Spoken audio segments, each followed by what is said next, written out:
আমার কোন উম্মত যদি আমাকে দুইটা অঙ্গের গ্যারান্টি দেয় যে তারা এই দুই অঙ্গের পাপ করবে না, আমি তাদেরকে জান্নাতের গ্যারান্টি দেই। এক নম্বরে মা বাইনা লিহিয়াইহি, দুই চোয়ালের মাঝখানে যা থাকে মানে জিহ্বা। আমার কোন উম্মত যদি আমারে গ্যারান্টি দেয় জিহ্বা দিয়ে কোনো মিথ্যা বলবে না, কাউরে বাজে কথা বলবে না, ঠাট্টা বিদ্রূপ করবে না, জিহ্বা দিয়ে যে এই পাপ কাজগুলো হয় এগুলো করবে না, আর দুই রানের মাঝখানে যে অংশ আছে লজ্জাস্থান, এই দুইটা অঙ্গের গ্যারান্টি যদি আমার কোন উম্মত আমারে দেয়, আমি আমার ওই উম্মতকে জান্নাতের গ্যারান্টি দিয়ে দেব। খবরদার ফেনীবাসী, খবরদার। মন চাইলেই যা মনে চাই মুখ দিয়ে বলা যাবে। আমার রাসূল সাল্লাল্লাহু আলাইহি ইসলামের 11 জন স্ত্রী, এর মধ্যে একজন স্ত্রী ছিলেন একটু স্থূল আকৃতির, মানে মোটা। কি ছিলেন জানেন? ওই স্ত্রীর নাম কি? সফিয়া। কি নাম? সফিয়া বিনতে হুয়াই ইবনে আখতাব। উনি আল্লাহর হাবিব সাল্লাল্লাহু আলাইহি ইসলামের সব স্ত্রীদের মধ্য থেকে একটু স্থূলকার ছিলেন, একটু ফেটি ছিলেন, মোটা ছিলেন। আম্মাজান আয়েশা একবার ওনার প্রতি রেগে আল্লাহ রাসূল সাল্লাল্লাহু আলাইহি ইসলামের কাছে বিচার দিলেন যে আপনার মুটকি বউ। আল্লাহর হাবিব সাল্লাল্লাহু আলাইহি ইসলাম এই কথা শুনে রেগে গেলেন। আয়েশা, এটা তুমি কি বললা? তুমি সফিয়ারে মুটি বলে গালি দিলা। লাকাদ কুলতিলা কালিমাতান লাউ মুসিজাতহু লা মাসাজাতিল বাহর। আয়েশা, তুমি এমন একটা কথা সফিয়ার শানে বলেছো, এই কথাটাকে যদি সাগরের মধ্যে ঢেলে দেওয়া হয়, এই কথাটার তিক্ততা আর পঙ্কিলতা পুরো সাগরের নীল পানিকে মুহূর্তে কালো করে দিবে। এজন্য খবরদার, জিহ্বা সামলান। সাহাবারা রাদিয়াল্লাহু তাআলা আনহু আজমাইন, ওনারা জিহ্বা ধরে মাঝে মাঝে জিহ্বার মধ্যে বাড়ি দিতেন আর কাঁদতেন আর বলতেন, জিহ্বা, তোর কারণে কিয়ামতের দিন আমরা আল্লাহর কাছে ধরা খেয়ে যাব। মুমিন চাইলেই এই মুখ দিয়ে যা মনে চায় বলতে পারে। তাহলে 4 নাম্বার গাইডলাইন হচ্ছে লা ইয়াসখার কওমুন মিন কওম, কোন বিশ্বাসী বান্দা কখনো অন্য বিশ্বাসী বান্দাকে ঠাট্টা বিদ্রূপ করতে পারবে। 5 নম্বরে আল্লাহ বললেন ওয়ালা তালমিজু আনফুসাকুম, খবরদার অন্যের দোষ খুঁজবা না। ও আমার বিশ্বাসী বান্দারা, নিজের দোষ খোঁজো, অন্যের দোষ খোঁজো না। দেখেন সমাজটারে শান্তিপূর্ণ বানানোর জন্য আল্লাহর পক্ষ থেকে কি সুন্দর মোরাল এন্ড এথিক্যাল ইনস্ট্রাকশনস, কি চমৎকার গাইডলাইন। অন্যকে ঠাট্টা করো না। ওয়ালা তালমিজু আনফুসাকুম, নেভার ডিফেম ইচ আদার, একে অপরের দোষ খোঁজো না, নিজের দোষ খোঁজো। কার দোষ খুঁজবেন? আরো জোরে বলতে হবে, কার দোষ খুঁজবেন? অন্যের দোষ খোঁজা যাবে? কিছু লোক আছে দেখবেন সারা দিন চায়ের দোকানে বসে এই বাড়িতে এই সমস্যা, ওই বাড়িতে এই সমস্যা, ওই বাড়িতে এই সমস্যা, তোর বাড়িতে কি সমস্যা? কিছু লোক আছে এই হুজুরের এইটা খারাপ, এই হুজুরের ওইটা ভালো না, এইটা খারাপ, এইটা সমস্যা, এটা সমস্যা, তোর কি সমস্যা? তোর সমস্যা তুই খুঁজে বের কর, নিজের সমস্যা খুঁজে বের কর।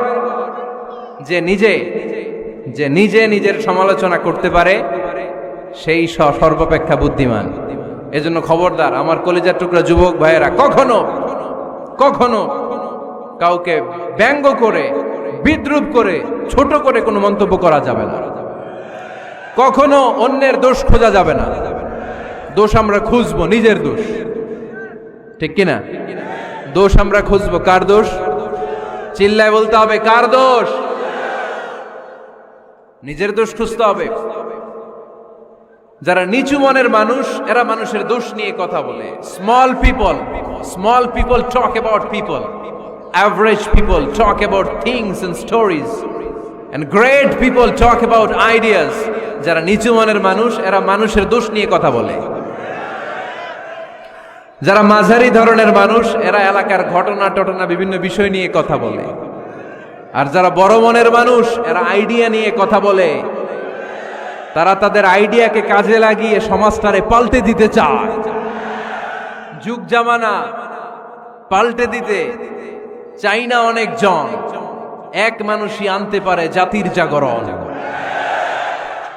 এক মানুষই বিপদকালে বাঁচায় কাফেলায়, ক্ষুদ্র ডিঙ্গি বাঁচায় জাহাজ অসীম দরিয়ায়। এজন্য নিজেকে শুধরাতে হবে। ওয়ালা তালমিজু আনফুসাকুম, অন্যের দোষ খোঁজো না, নিজের দোষ খোঁজো। তাহলে ফেনীবাসীরা, এই হোক আমাদের স্লোগান, আমরা নিজেদের দোষ খুঁজবো বেশি, অন্য কারো দোষ কখনো খুঁজবো।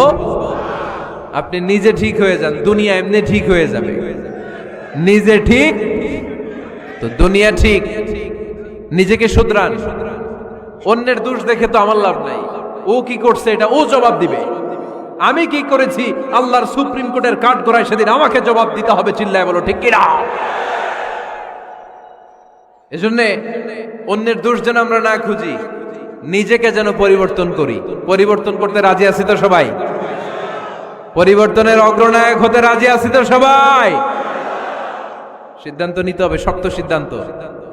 দাঁড়াতে হবে, সৈনিকের মতো দাঁড়াতে হবে, ঠিক কিনা? আধারে ভয় পেও না, আলো আছে আড়ালে, অন্ধকার পালিয়ে যাবে তুমি উঠে দাঁড়ালে। নিজেকে দাঁড়াতে হবে, নিজের সাথে নিজের শক্ত বোঝাপড়া করতে হবে। অন্যের দোষ খোঁজার সময় আমাদের নাই। চিল্লায় বলো ঠিক কিনা? দোষ খোঁজা যাবে না, নিজের দোষ নিজের আমরা খুঁজবো। তাহলে ফেনীর ভাইয়েরা, অন্যের দোষ খুঁজবো না, নিজের দোষ খোঁজা যাবে? যাবে যাবে? ক্লান্ত হয়ে গেছেন? কষ্ট হচ্ছে? তারপরে 7 নম্বরে আল্লাহ বললেন, ওয়ালা তানাবাজু বিল আলকাব, ওয়ালা তানাবাজু বিল আলকাব। এই ছেলেরা, আমি এখনই উঠে যাব, বিদায় নিচ্ছি, বসো। বসেন ভাই, বসেন। এগুলো অনেক জরুরি কথা, মনোযোগ দিয়ে শুনেন। ওয়ালা তানাবাজু বিল আলকাব, মানুষকে মন্দ নামে ডেকো না। অনেকের নাম চেঞ্জ করে ডাকি, আছে না নাই? না, আমার কলিজার টুকরা ফেনীর ভাইয়েরা, আজ থেকে কখনো কারোর নাম চেঞ্জ করে আমরা ডাকবো না। যে নামে তাকে ডাকলে সে খুশি, আমরা ওই নামে ডাকবো, পারবো তো? কারণ প্রত্যেকের নামটা প্রত্যেকের কাছে বড্ড দামি, প্রত্যেকের নামটা প্রত্যেকের কাছে বড্ড প্রিয়। আপনার নাম কি? লিটন ভাই, মাউল হক লিটন ভাই। আপনার কাছে মনে হইতে পারে, আরে লিটন একটা নাম হইলো, তো কত আছে আমাদের এলাকায়। না, এলাকায় অনেক আছে ঠিক, কিন্তু লিটন ভাইয়ের কাছে লিটন নামটা খুব আদরের, যত্নের, ঠিক কিনা? আমার নাম কি? আমার নাম মিজান। আরে মিজান একটা নাম হইলো নাকি? কত নাম আছে মিজান, এলাকার সিপাই পয়রাস। এটা ঠিক, অনেক নাম আছে মিজান নামে, কিন্তু যেহেতু এটা আমার নাম, আমার কাছে এই নামটা বড় দরদের, বড় যত্নের, বড় আদরের। কারণ এই নামটা আমার পরিচয় বহন করে। ভাইয়ের নাম কি? স্বপন। স্বপন ভাই এলাকায় অনেক আছে না? তো সিম্পল একটা নাম, কিন্তু না, স্বপন মিয়াজি ভাইয়ের কাছে এটা সিম্পল না, এই নামটা ওনার কাছে বড় যত্নের। মানুষ তার নাম খুব পছন্দ করে, নিজের নামের। কারণ দেখবেন কাগজ আর কলম পাইলে সবাই নিজের নাম লেখে, খালি নিজের নামের সিগনেচার দেয়, আছে না নাই? এরপরে দেখবেন যে কক্সবাজারে গেলে সাগরের তীরে বালু পাইলেই বালুর মধ্যে নিজের নাম লেখে, আবার ওই নামের পাশ দিয়ে লাভও আঁকে, আছে না নাই? আমি অনেক দেখেছি, সাগর পারে গেলেই মানুষের মন উথাল পাতাল করে। তো সাগরের বালিতে নিজের নামটা বড় করে লেখে, চারদিক দিয়ে লাভ, মানে এই নামটারে আমি লাভ করি। এটা প্রমাণ করে প্রত্যেকে নিজের নামটারে বড্ড বেশি ভালোবাসে, ঠিক কিনা? এজন্য ফেনীর সোনার টুকরারা, খবরদার বন্ধুরা, নিজেরা যেন একে অপরকে এমন নামে না ডাকি যে নাম শুনলে সে কষ্ট পায়। আজ থেকে কোনো বাজে নামে কাউরে ডাকা যাবে? আব্বা আম্মা আদর করে কত সুন্দর নাম রেখেছে, আবু বাকার, ওরে সবাই ডাকে বকইরা, কপাল পোড়া। আব্বা আম্মা নাম রেখেছে আবু ওয়াক্কাস, ওরে ডাকে আক্কাইচা। কত সুন্দর নাম আমার আল্লাহর নামের সাথে মিলিয়ে আব্দুল কুদ্দুস নাম রেখেছে, ওরে ডাকে কুদ্দুচ্চা, আছে না নাই? কবিরা গুনাহ করেছেন আপনি, কবিরা গুনাহ। It's not a simple deal, এটা সাধারণ কোনো ব্যাপার না, এগুলো সবগুলা কবিরা গুনাহ। কোনোদিন কাউকে ঠাট্টা বিদ্রুপ করে কিছু বলবো না, কখনো অন্যের দোষ খুঁজবো না, কারো নাম বিকৃত করে কোনোদিন কারো মনে কষ্ট দিব না, ঠিক কি না?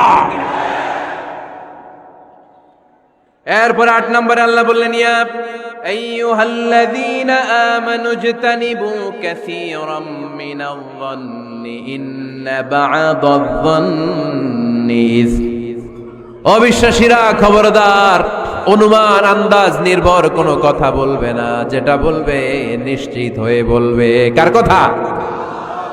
অনুমান নির্ভর কোনো কথা, আন্দাজ নির্ভর কোনো কথা কোনো মুমিন বলতে পারে? আমার কথা বোঝা যায়? হ্যাঁ, ফেনীবাসী কথা বোঝা যায়? ফেনী না হেনি? হ্যাঁ, আর বাড়ি হেনি, আইসাই রেণি রেণি। আপনারা কি ডাকেন, ফেনী না হেনি? ফেনী। মাশাআল্লাহ মাশাআল্লাহ, খুব সচেতন ফেনীবাসী। দেখছেন দেখছেন, আপনাদের জেলা নিয়ে কিছু বললে খারাপ লাগে না? লাগে। তো নোয়াখাইলা করে গালি দিয়েন না, চিটাঙ্গারে গালি দিয়েন না, কুমিল্লাবাসীদেরকে গালি দিয়েন না। আমার 64 জেলায় সুজলা সুফলা শস্য শ্যামলা, ঠিক কিনা? 64 জেলা নিয়ে আমার এই বাংলাদেশ। প্রত্যেক জেলায় আমাদের সৌন্দর্য আছে না নাই? এক এক জেলার ভাষার সাথে আরেক জেলার ভাষার কোনো মিল। সিলেটে ছিল আমার গতকাল মাহফিল, তা আমি জিজ্ঞেস করছি, ভাই সাহেব খিতা খররা, আপনারা বালা আসেননি? তো মহা খুশি, কারণ ওদের ভাষায় কথা বলেছি, ওরা ওদের ভাষাটারে বড্ড ভালোবাসে। আমরা প্রত্যেকে আমাদের প্রত্যেকের জেলাটারে বড্ড পছন্দ করি, ঠিক কিনা? ইজতানিবু কাসীরাম মিনায-যন, আন্দাজ অনুমান নির্ভর কথা মুমিন কখনো বলতে পারে? এজন্য আল্লাহর হাবিব বললেন, ইয়াকুম ওয়ায-যন ফাইন্নায-যন্না কাযাবুল হাদিস। খবরদার, তোমাদের উচিত আন্দাজ অনুমান নির্ভর কথা থেকে বেঁচে থাকা, কেননা অনুমান করে কথা বললে পাপ হয়। অনুমান করে কথা বললে কি হয়? আজকে থেকে আমার ফেনীর সোনার টুকরারা অনুমান করে আন্দাজে কোনো কথা বলবো আমরা? বলবো না, ধারণা করে কিছু বলবো না। আর ধারণা করলেও ভালো ধারণা করবো। কি ধারণা? রাস্তা দুইটা, একটা পজিটিভ আর একটা নেগেটিভ। মুমিন পজিটিভ ধারণা করে, মুমিন কখনো নেগেটিভ ধারণা করে না। তাহলে কোন দিকে যাব, পজিটিভ না নেগেটিভ? আওয়াজ করে, পজিটিভ না নেগেটিভ? যারা মুনাফিক এরা ইয়াত্তাবিউনা ইল্লা যন ওয়া ইন্না যন্না লা ইউগনি মিনাল হাক্কি শাইআ। যারা মুনাফিক এরা আন্দাজ অনুমান নির্ভর মানুষের ব্যাপারে কথা বলে। আর আন্দাজ অনুমান কখনো সত্যের বিকল্প হতে পারে না। আন্দাজ অনুমান কখনো সত্যের বিকল্প হতে পারে? এজন্য দৃষ্টিভঙ্গি বদলান, জীবনকে বদলায় দিবে কে? আমরা কখনো কোনো নেগেটিভ কথা বলবো না, অলওয়েজ পজিটিভ।